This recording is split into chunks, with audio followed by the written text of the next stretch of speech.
Hello and welcome to my channel. I know I have not posted in a while, but and I didn't say hi? say hello. Hello. I didn't even post what we were using at the beginning of the year, but I wanted to show you what was working and what is not working for my kids. And I'm going to start with my first grader, who we normally homeschool my now third grader and fifth grader, but my first grader was public schooled last year, and he did not go for, now I have cats. He did not go this year because of everything going on. So anyway, we have what we have. You can see, I'm just going to start right here. Handwriting without tears. My son gets OT, and this has been amazing for him. He doesn't always write very legibly. However, with handwriting without tears, he has made a lot of progress. His OT has been pretty happy with the way he's been writing in here and the progress that he's made. So we will be keeping that for the second half of the year for sure. Math Mammoth. We are in New York, and New York does go by Common Core standards. I don't know if every state does now or not. However, we have a lot of testing and stuff that some other states don't. So the plan is for him to go back to school next year. I'm not completely sure what's going to happen, but because of that, we definitely wanted to stay. And I don't mind using math that aligns with the standards. I think it works for some kids, and I think it doesn't work for others. In fact, I've seen that in our own family. We have one child who is just really good at math, and the Common Core standards, that does not work for her. Whereas we have another child who struggles a little bit, and she does really well with this math. So, first grade, it starts out pretty easy. This isn't really a curriculum review, but you can get a little idea of how it goes. You can tell in here his handwriting is less legible than it is with the lines for handwriting without tears. But either way, we've gotten through to not quite this far. I think this is where we were today. So we will be continuing. He only has a little bit left in this book, but we do have B for the second half of the year, and he will be continuing on with Math Mammoth. Explode the Code. He actually really likes this. My son does not really like reading very much. This is one we started with in the beginning of the year, and we are going to continue with it because he does like doing this. In fact, he can pretty much pick it up and do it on his own. Again, you can tell the difference with his writing on Cody. His writing on this type of line as opposed to what comes in handwriting without tears. So we're going to keep doing this. So, and he is a good way through this one. Yeah, so I may have to get the next one in the series, which is Explode the Code 3. So I'll probably have to get that for him for the next half of the year. Now, really the only other thing that we started with this year was, for him anyway, was Blossom and Root, The History of Me, which I really like this, especially for our kids. Our kids are, I don't know if you've seen any other videos on my channel, but our kids are adopted. So this has kind of helped them, or at least he's the first one we've done it with, talk about and learn about. This was our adoption day. So we adopted him and his two siblings all together. So this has kind of helped him talk about, yes, buddy, in your room. This has helped him kind of talk about his life and learn about his family.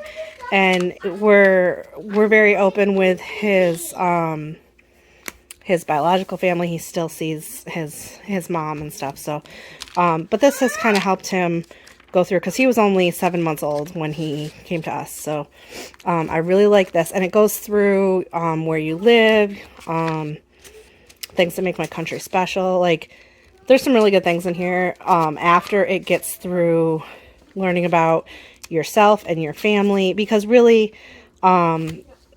before they start learning about history of other people and other places, they need to know where they come from and where they sit in the world. So we like that. Now, this is all stuff that I added like really recently, within the last few weeks. The plan for reading was just to kind of read to him and let him read to us. And he is not one that naturally wants to read. So we added in All About Reading Level 1. Now, he does know how to read. He knew how to read before we started this. He did public school kindergarten, which, if you're not familiar, they're basically done with what would be the equivalent of this curriculum at the end of kindergarten. However, he just didn't have the confidence that I wanted to see. So this comes with, hold on, bud. This comes with the teacher's manual. This is the colored version, which is all they sell now, I believe.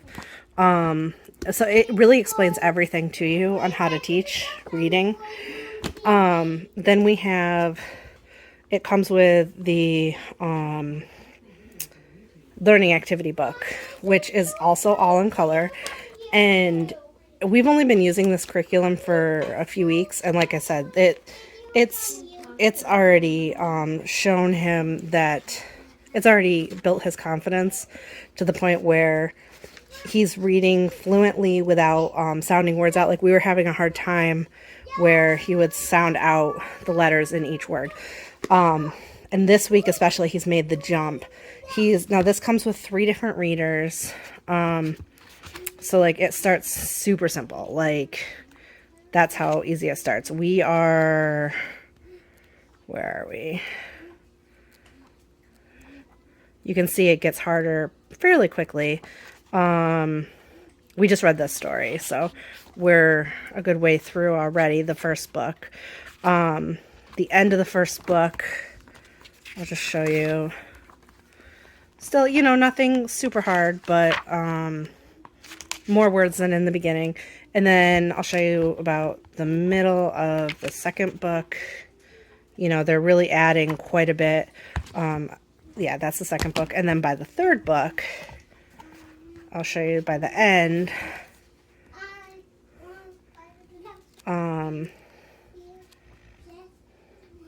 They're reading small paragraphs.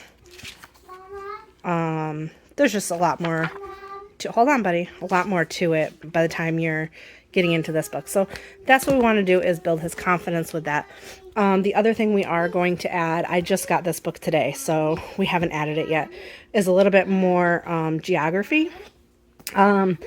This book, I've seen it used, and actually a friend of mine had 2 of them, and so I was able to snag it from her. And I haven't made my plans for this book. Cody, hold on.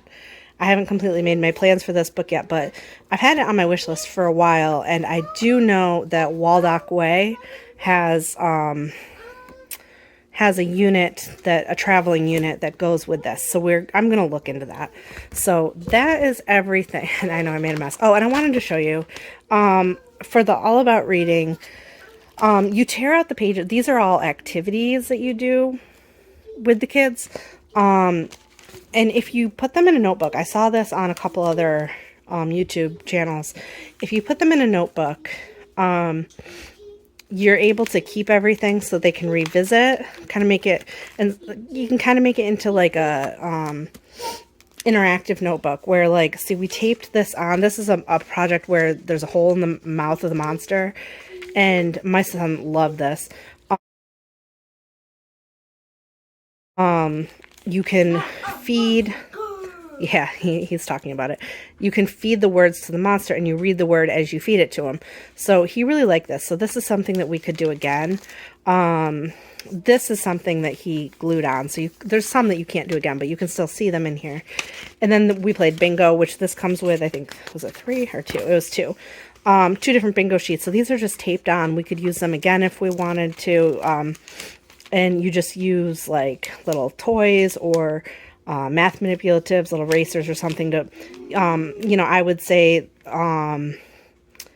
I could say the sound of the letter, and he puts a marker on each one. We also had one of my older daughters play with him just to make it fun. So some of them are not able to redo, but some of them, like these, you know, they're the flip books that you make. So you are able to redo them. So if you have this curriculum, I do suggest putting it all in a notebook, because then you're not losing all the pieces, and you're not just throwing them away either. So that is everything for my son's first grade curriculum. He's proud that we just got our nugget couch, but this is everything for my son's first grade curriculum, and what we are doing for the second half of the year. And I can't ever say that we won't add anything in, because we do often change things up, but this is everything that I have planned on for now. Okay, this is my collective. It's my 3rd and 5th graders' work. I'm going to do theirs together because they do a lot of things together, and it's just going to be easier this way. So, first of all, these are the things that they do together. We have Blossom and Roots exploring the math and art, and this is year 3. So the way Blossom and Root works, all of their 1st through 4th grade, that's what they're up to now. They do make a new year each year, so next year there will be a 5th. But the science and art and stuff, it really isn't, it doesn't matter what elementary grade you do it in. It's just pretty much for any elementary age. They do also have they have preschool, pre-K, and kindergarten. The kindergarten's a little bit different than the others. That's why I didn't include it. And the preschool and pre-K, early years, they call them, are much different. So this basically goes through different concepts like shapes. And it has, stuck together because we've done some. It has like an artist that you study, and then you do some work that kind of mimics that style, and you do it in your own style. So we have not gotten super far through this, but we are going to continue it for the remaining of the year. We also do a lot of art just on our own, so I don't just rely on this curriculum. This is just what we use when we want to study various artists and really get into different methods of art. So we also we have a homeschool co-op that we haven't been able to actually go to classes. They haven't put on any classes this year because of everything that's going on, but we've done some virtual things like sending artist trading cards in the mail to each other. So we do a lot of art that way. The other thing that we've been doing together is A River of Voices. This is new for Blossom and Root this year, and I love what it's about.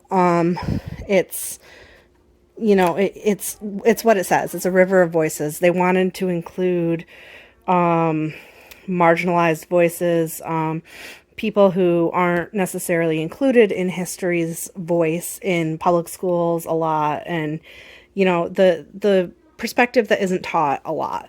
And that's what I want for my kids. I want them to know the truth about history, rather than the sugar-coated, whitewashed version. So this is absolutely great for that. I, myself, have slacked on this a little bit. We got to, well, you can see about where we've gotten. We got to one point in it, and I had a hard time with that area, just because it was a little bit dry, and the book itself is not dry necessarily. It's just that this one lesson was hard to get through, and then we diverted. So I really do need to get back into this. I am going to try along with this. I don't know if I brought it over. Yes, here's one. Along with this is, there's a notebook. And, you know, we were doing that as well. I really like the notebook. You can see, this is my third graders. So my fourth grader has one as well. And we, or I'm sorry, not fourth grade, fifth grader. She's not in fourth grade. She's in fifth grade. So she, yeah, my third grader skipped a couple pages, but that's okay, because I expect more from my fifth grader than I do my fourth grader, or my third grader. I'm getting all mixed up. So that's what this is, and I do want to continue it. It's just that we struggled a little bit, so I need to get back on track. This is more Blossom and Root. We really like Blossom and Root. This comes with year 3. And again, we're doing year 3 with both girls and also kind of with my first grader. He's not expected to do as much as they are, but he does sit in for the lessons. This is a complete prehistory, unit, and it spans, how many weeks is it? 13 weeks. It's written as a secular perspective, so it is not religious, and we are secular homeschoolers. I should have said that before. So we try not to pick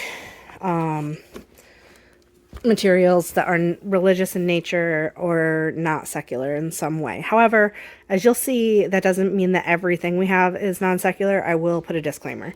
So starting with my third grader, so we love these planners. I'll just show you real quick. It's got space for all your subjects, and then across the top is the day. So I plan my weeks in their planners separately. And then they can see what they're doing. They're totally independent when it comes to all that.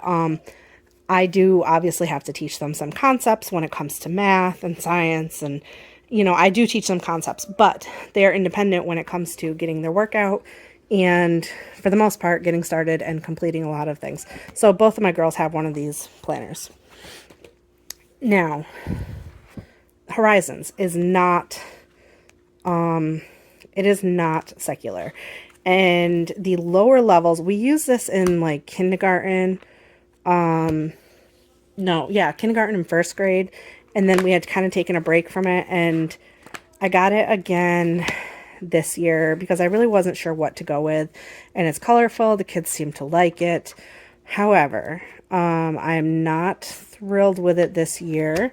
And I will show you why. Actually, I'll take a break. My fifth grader had the fifth grade book, and there is a lot of religion sprinkled through it.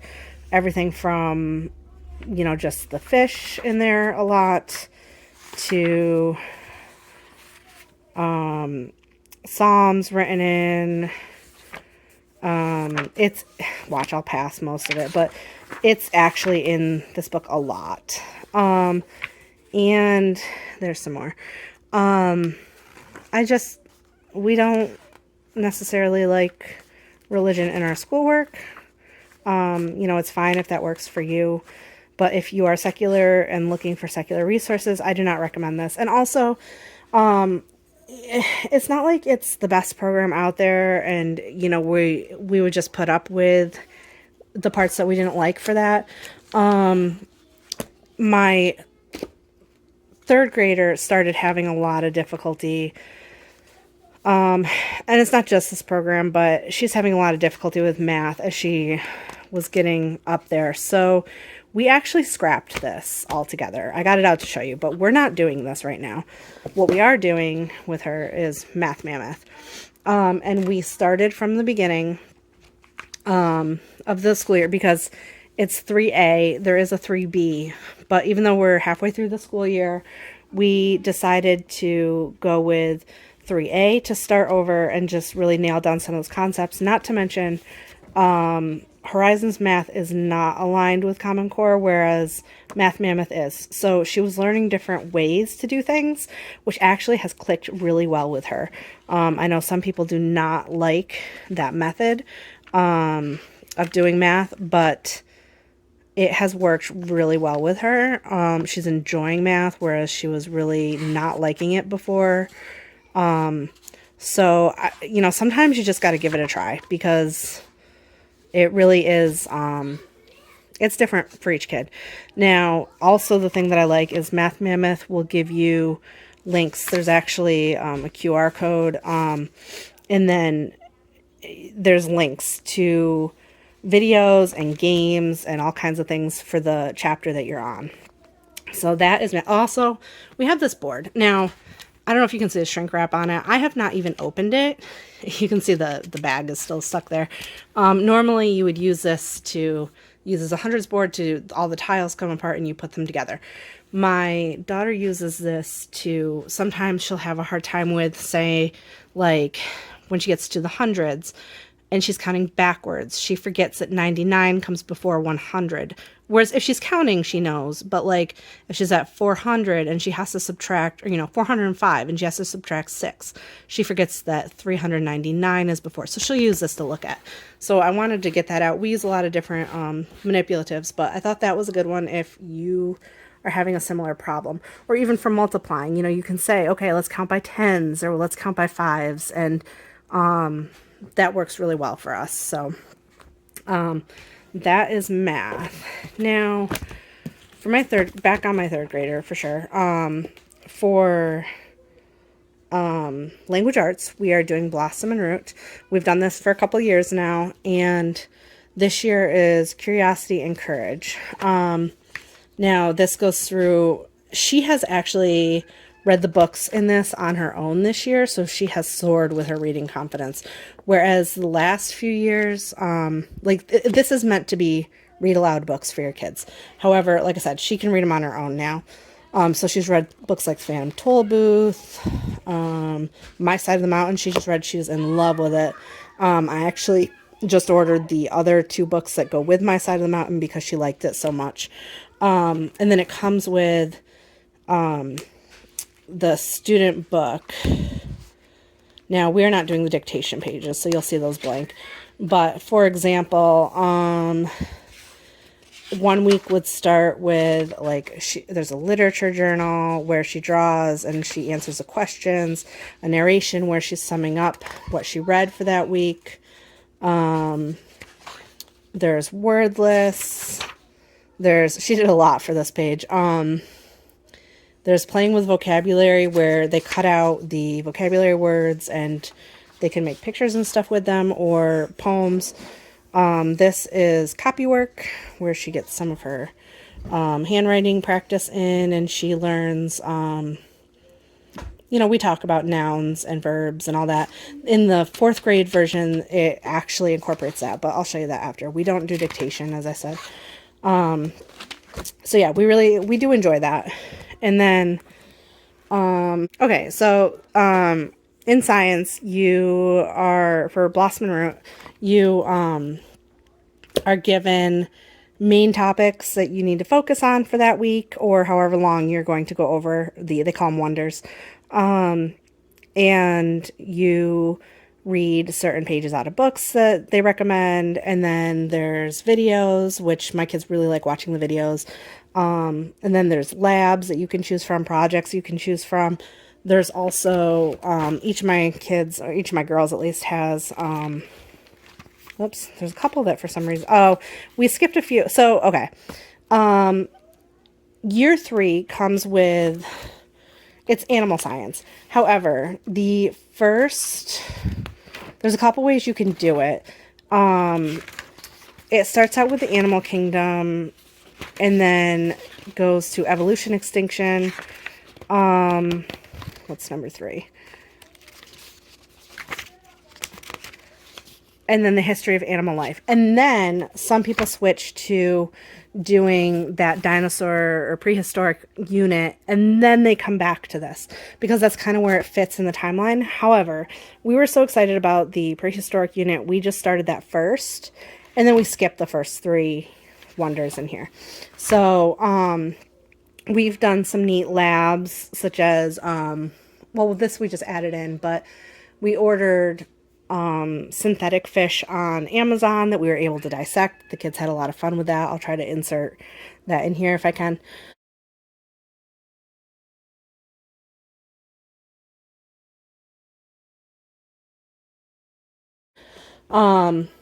There's been projects like, well, with the dinosaur unit, we made these huge dragonfly wings from Magnera. That was a huge dragonfly that was around at that time. So many different projects. We also have an animal cell that we want to put together. So that's why the first 3 are empty in here. And then, so this notebook is pretty much just left blank. You can see there's no like prompts. That's on purpose. The kids write what they've learned. They draw anything that they've done. Maybe you print out a picture of a lab that you've done and put it in here. Yeah, so both of my kids have this notebook, or both of my girls. I don't make my first grader do this part because he doesn't always participate anyway. So that is mostly it for my 3rd grader and what they do together. Now, my 4th grader, she also had Horizons. She has Horizons Math. Now, she is fairly good at math. We've gone through different programs with her. We've done Beast Academy. We did Horizons first. Then we did Beast Academy. We've done teaching textbooks. And we kind of came back to Horizons. And this is the year that, as I said, I realized there was a lot of religion put into the Horizons book. So I'm letting her finish this because she's seriously almost done with it anyway. But we will not be doing this again. We will be going probably to Math Mammoth for, I'm not sure how high Math Mammoth goes. Actually, I'll have to look. But we will be switching, especially for, I mean, we've already switched the other 2, but we will be switching her. She also does these daily word ladders by Scholastic. You can see on the front there, it starts with a word and it gives you hints to change certain letters. This just helps with vocabulary, and honestly, I haven't done a ton of them, but it helps with spelling. We don't do this every day. We don't even do it every week, but some weeks we do it 3 times. Some weeks we don't do it at all. We just throw that in for a little bit of extra help. And then we have her, let's stick that over there. Then we have her language arts. We also do Blossom and Root. We do year 4 with her because there is no year 5, which I don't feel is a problem. It comes with the lesson guide. Now this is set up, you'll see it's set up a little bit differently. I don't want to show a lot of this because, these are paid for materials that you can either print them yourself or send them to be print and bound. And her materials are, she's a homeschooling mom. The woman that created this program, I'll show you, Christina Gardner, and she, it's, if you need to see, Blossom and Root, so that's where you can go. There are samples on her site, and I do recommend her work. It's not as rigorous as some other programs. It's meant to be a little bit more laid back. We kind of like that because we can add in more projects or do whatever we want. But it gives us a lot of freedom. Year 4 is the first year that it's set up like so that the kids can be responsible for their own things. So they look at day 4 and they say, oh, I need to go in my student notebook and complete the narration page. It tells them, day 1, what do they need to read? And this is the first year that they're expected to read on their own. I mean, you could still do it as a read aloud if you want, but they're expected to read the books by themselves. And some of the books, just so you get an example, Ramayana, Divine Loophole, I don't know if I said that right, Tristan Strong Punches a Hole in the Sky. That's what she's reading right now. There's a lot of Greek mythology. There's a book on Greek mythology. That's why it says it. Echo Mountain was fantastic. That was another one that she really enjoyed. So yeah, there's some good books in there. And then it also comes with this, which is really neat. It is the Super Secret Notebook Guide. This, and you get a notebook. One of the first things it tells you to do is to get some kind of notebook. So we got, I can't show you really what it is, but I forget the name of this. It's got good paper in it because you do a lot of watercoloring, and you can see it gets kind of messy. So this is honestly for the child to do, and they don't have to show the parent if they don't want to. She's okay with me showing this, and she has shown me her projects because she's proud of them and wanted to show me. But this is meant to be just theirs. They give you a prompt. Like, I'll give you an example. So this first prompt, well, the first prompt is to get your notebook. I think this one was collect a page full of words from around your house. Now it tells you how to prep it. It tells you how to collect your words, and then it tells you to build out your page. So you do basically whatever you want with it. And it does say in there, like, you don't have to do it the way that they tell you. So these were just some words that she picked. This one is hard to read. I'm sure sometimes there's a reason behind doing something like this, like you're hiding the words or getting rid of the words. You know, she had to make a word search. So you can see some of what she did. And I think you can have your family fill it out if you want, or just leave it as is. This was another one of those where maybe this was the one where you are wiping out the words when you're done. So it's really neat, just the different things that they do. And honestly, I haven't looked at the last couple ones. Write a letter to your friend, so I won't show all of that. But again, she's okay with me showing, but yeah. And then she also has her notebook, which is very similar to my third grader's notebook. It does go a little bit more in depth, like with the word list. There's different things that you're meant to do. She kind of went a little crazy on this one, but there is playing with vocabulary. Now the copy work does have you go through and like find the pronouns in the passage below, which she didn't do that one, but there are some that we've done and some that, you know, there's one that we did a little bit more in depth. So I really like these because I like all the drawings, and I like getting it spiral bound because then this is something nice that we get to keep and look through as time goes on. So as far as what we're keeping, like, we're keeping most of the stuff that we have for the girls. Again, we won't be continuing on with Horizons. Not a recommendation for me, not secular. Yeah, Math Mammoth has worked better for us. So, but you live and you learn, and this is what we have for this year for our 3rd and 5th graders.